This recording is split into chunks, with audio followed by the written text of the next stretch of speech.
Sir, കോർപ്പറേഷൻ്റെ സഹായത്തോടെ ഈ SC/ST മേഖലയിലൊക്കെ പുതിയ സംരംഭങ്ങൾ തുടങ്ങാൻ സാധിക്കുന്നുണ്ടോ എന്നുള്ളതും തുടങ്ങിയ സംരംഭങ്ങൾ നിലനിർത്താനും മുന്നോട്ട് കൊണ്ടുപോകാനും കഴിയുന്നുണ്ടോ എന്നുള്ളതും അതോടൊപ്പം സർ, ആദിവാസി മേഖലയിൽ ക്രിത്താഡ്സ് നടത്തിയ ഒരു പഠനത്തിൽ ഇത്തരത്തിൽ ആദിവാസി മേഖലയിൽ ആരംഭിക്കുന്ന സംരംഭങ്ങൾ പരാജയത്തിലാണ് എന്നുള്ള എന്തെങ്കിലും റിപ്പോർട്ടുകൾ, പഠനങ്ങൾ ഉണ്ടായിട്ടുണ്ടോ എന്നുള്ളതുമാണ്.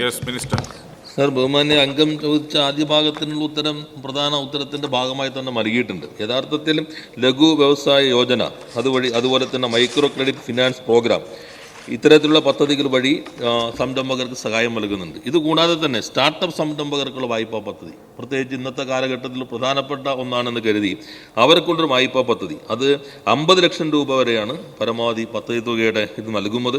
പലിശ നിരക്ക് 7%. തിരിച്ചടവ് കാലാവധി 5 വർഷം മുതൽ 7 വർഷം വരെയായിട്ടുള്ള സ്കീമാണ്.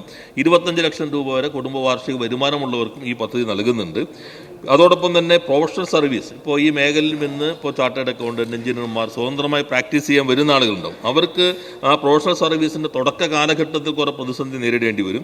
അവർക്കുള്ള ഒരു വായ്പയായിട്ട് 5 വർഷത്തെ കാലാവധിയിൽ പ്രത്യേകമായി വായ്പാ സംവിധാനം അതിനുവേണ്ടിയും ഏർപ്പെടുന്നുണ്ട്.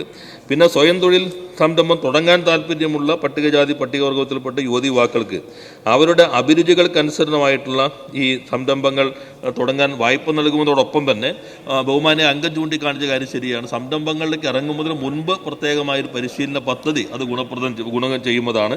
2025-26 സാമ്പത്തിക വർഷം അത്തരത്തിലുള്ള പദ്ധതിയും കോർപ്പറേഷൻ വിഭാവനം ചെയ്യുന്നുണ്ട്.